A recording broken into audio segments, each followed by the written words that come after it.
Taking a look here now at the Big Ten recruiting rankings. Penn State, of course, coming out with a 10-win season, could make it 11 here in the bowl game. Number 2, what stands out to you about what Penn State is doing on the trail, Josh? Well, I think first and foremost, it's nothing they're doing this cycle. I think just the understanding, hey, we got Drew Aller in the house, which was this time last year. It can't be ignored. I know that even linebackers or DBs, you want to go play with the best quarterbacks, even though they're not on the field at the same time as you. So that's the first thing. The second thing, you just mentioned a 10-win season.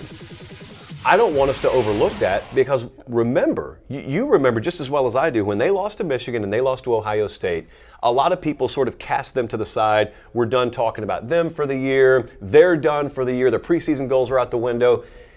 And the reason I think it's so important that they finished strong is because it reinforces the message that James Franklin always puts out there. There are a lot of used car salesman types out there that say the right things, but their results don't back it up. Well, if James Franklin's telling me that program stands for these pillars and these characteristics, and then they drop games to Rutgers and Indiana down the stretch, I'm looking back at him and I'm saying, really?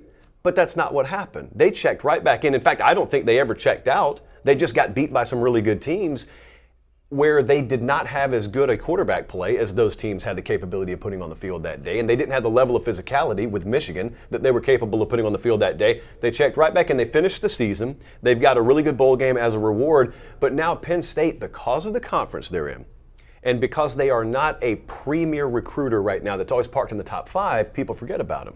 Just like during this season. Because they weren't in the playoff mix, people forgot about them. Well, they ended up being one of the best teams in the country at the end of the season, kind of like Florida State did.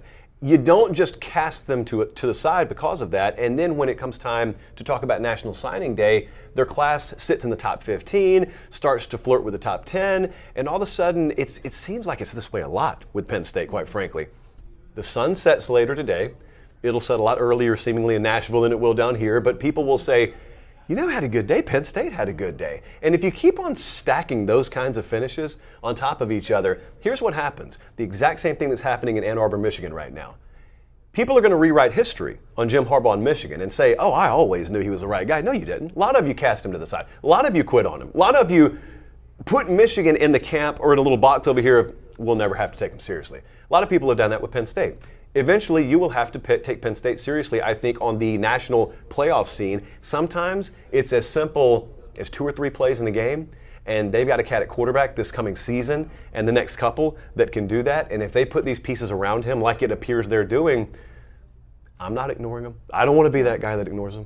Okay, listen up, people. Keep an eye on the Nittany Lions, especially with the changing landscape of the Big Ten. Could they go away from divisions, welcoming those schools from LA? We'll see what happens there.